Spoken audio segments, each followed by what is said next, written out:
Yo guys, it's JJ here, and today I'm going to be walking you through how to make some dark Southside beats. But before we get into the video, make sure to like, comment, subscribe. We have just passed 1.5k subs and we are on the way to 2k, so all the love is deeply appreciated. And to show some support back, I have got a bunch of free drum kits down in the description for you. And if you want to get my latest kit, follow my Instagram in the description as well. It is all for free, so help yourself to it. And last but not least guys, I've got to give a big shout out to two of my friends, Chloe and May, giving me a dope birthday gift. Shout out to JJ brand. But with all that being said, let's just jump straight into the video.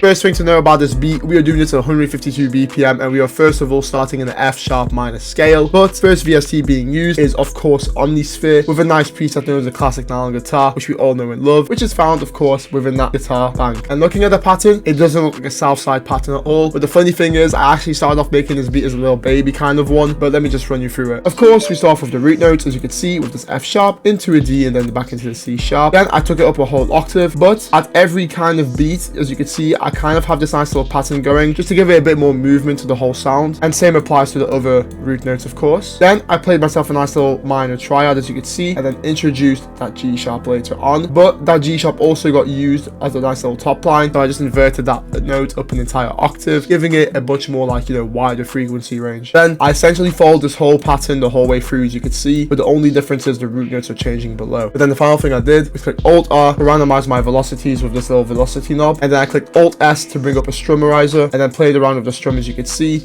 just to give it a bit more of a human touch again. But then this is where we get into the little like Southside source thing that I did. I actually right clicked the melody back in the playlist, click quick render as audio clip. Once that was done, I got my pattern, as you can see, drag it into the playlist, I double click it, I reversed it, pushed it up 3 semitones at the same time. Then I clicked on the declicking mode thing, picked generic bleeding, and the reason I did that was because when I listened to the reverse melody, I really enjoyed that first half, gave it a very dark vibe because we have those two notes in tension in the root notes if you remember. So then I got my little snip tool, cut off the second half, copy and paste the first half, which is essentially the second half of the loop before it got flipped. So to put you into perspective, I kept this second half of the melody over here as a reverse sound. And now without further ado, this is what the main melody for a Southside beat sounds like.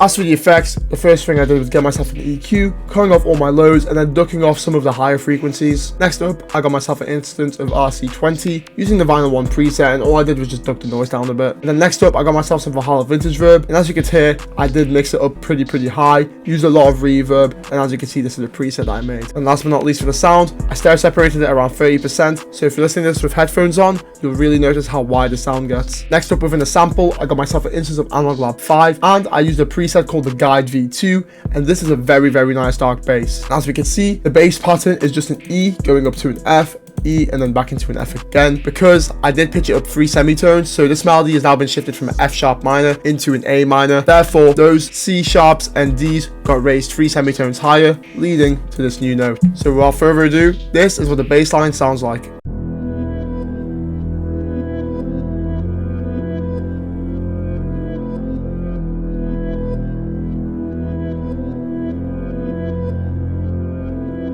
Next up, I got myself an instance of Contact 7 using a preset from the Ethno World 6 Voices band called the Palo Licks D plus ATM. I don't know what that means, but it's just a nice little vocal lick. And as we can see, very simple pattern. I just used one lick for the first half and then another lick for the second half. But guys, if you don't have Contact 7 or like these kind of plugins, there are many free alternatives. You can go on YouTube, find some samples. You can go on Reddit. The options are honestly endless, so make sure you use the internet to your full advantage. Anyways, after all that waffling, this is what the voices sound like in a sample.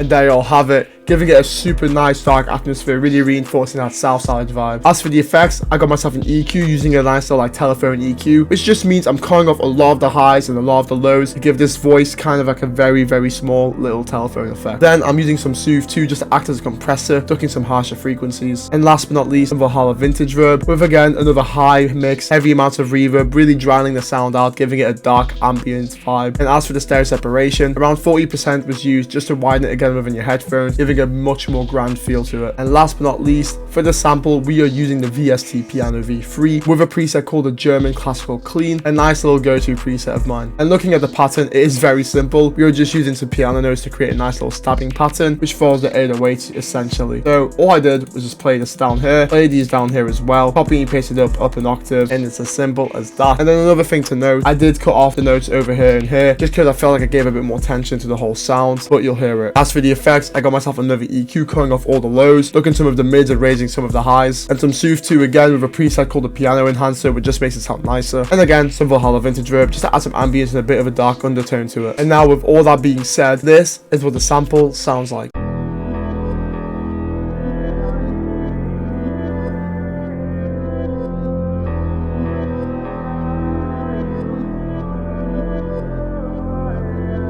But now guys, it's time to move into the drums. But before I do so, just remember all these drum sounds are from my newest kit, found on my Instagram, all for free, so make sure to go grab it. So the first sound we are using for the drum pattern is of course the clap, a classic like Lewis slap clap, and the pattern is very simple, very basic, so there's not much really to go over here. And next up, we are using a hi-hat, which is called a Brazy hat from the kit. Super dope hat, I love using this one. But to break down the pattern, it's essentially just this 4-bar looped over twice, you know, giving it a full 8-bar. But if we just focus on the 4-bar, it's actually a 2-bar copy and pasted over with some variation, but I'll explain it just now. The first thing to know about Southside hi-hats, one, you want to go into your magnet tool, then go into a third step, a 6B, a third B, a 6th step. Essentially, just use the third kind of measures within the magnet tool. I like using a third step a lot, and it's just because it gives you those really hard hi-hat rolls you get from like them Southside, even Pyrex Whipper beats. But to break it down, it's essentially just this normal hat playing like here and here, but I add an extra one in the middle just for a bit of a bounce. And over here, I use my little paintbrush tool, click a normal note, and as you can see, just click and drag them in. But to give it a cool sound, what I did was I highlighted all these notes, and as you can see, by holding the right click and playing it up and down, it just messes with the velocity, and I keep it like this just so it has a really nice kind of like roll to it. Then I have another note playing, but I left a little space in between for a bit of variation. Get myself another little third step roll again, play 2 notes, leave a little space, and then again got myself one of those rolls like up here, down here, and then for that final roll I got the same one as up here, down there. So I think I just copy and pasted it over really. So in terms of variation, for the second half of this 4-bar, what I did was I had this nice little roll instead of having this one here, but I did shift that roll forwards just a tiny bit, and as you can see, I played with the velocity again, but I made it climb upwards instead, giving it a super dope sound. And then of course I copy and pasted it over. So without further ado, this is what the clap and the hi-hat sounds like.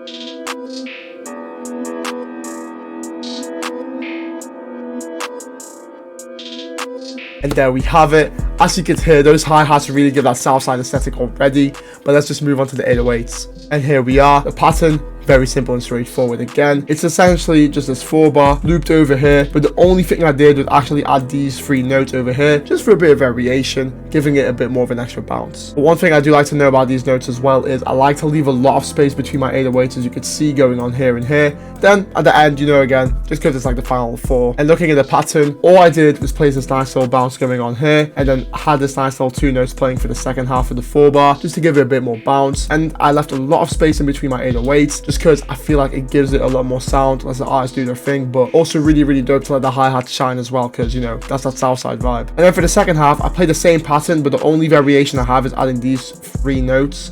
So just keeping it simple, but a few extra notes doesn't hurt here and there. And then finally, all I did is click Control A, highlighting all my notes. I grab my mouse, hold that scrolling wheel down, and as you can see, if you push it all the way to the top, it maxes your velocities out. And the reason I put a lot of emphasis on this on my 808s and my kicks as well is because it makes them much punchier in the mix. It's more appealing to artists, and realistically, we want to get them placements in it, so gotta have some knocking drums. And then for the kick pattern, it's essentially the same as the 808, but all kept in the root note of C. So without further ado, this is what the 808 and the kicks sound like.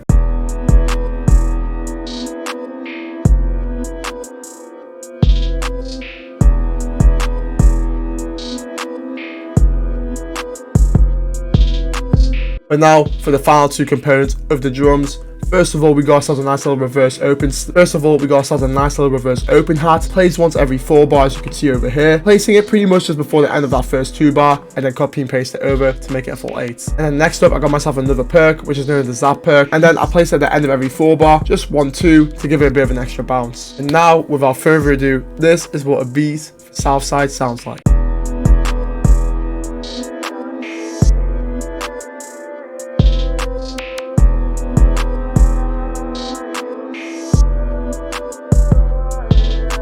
And now to walk through the beat structure. First of all, we have ourselves the intro, which is a nice little 8 bar, starting off with that reverse little guitar, then the vocals alongside it, and I introduced the bass just halfway through. As for the chorus, first thing I did was get myself the main sample again, playing alongside all these central drums, which consist of my 808, my kick, my hat, and then that clap. And then for the second half, I introduced that piano to really reinforce that chorus, making it sound a bit harder in the second half. Then with the reverse, and then I add that reverse hat and those little zap perks. And then looking at the little verse section, we have got ourselves the main sample playing again in the first part, but we got ourselves a nice little clap going on alongside some hi-hats, but I obviously chopped them up a bit to give some variation with all the other essential drums. Then for the second 8 bar in the verse, I reintroduced that nice little reverse hat. Then I got myself the keys playing alongside it just to again give a bit more of like a darker feel to the whole sound. And last but not least, the pre-hook or the light. And last but not least, we got ourselves the pre-hook, or as you could call it, the final verse section. And last but not least, we got ourselves the pre-hook, or known as the last 8 bar within the verse. But whatever you want to call it, it's that little part that hits before the... And last but not least, we got ourselves that final 8 bar, also known as the pre-hook. And all this consists of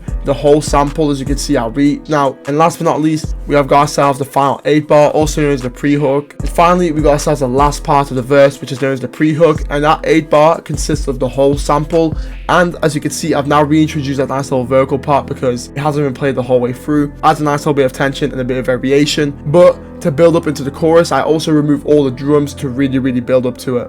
And all I did was copy and paste everything again, making it so we got 2 choruses and 2 verses. And then I copy and paste the chorus one more time, but for some variation, and because it's the last chorus, I reintroduced those vocals as you can see over here, just for a grand finale. And guys, there we have it, a full tutorial on how to make some dark Southside beats. I really hope you've enjoyed the video. Make sure to like, comment, subscribe, and guys, I'll catch you in the next one. Peace.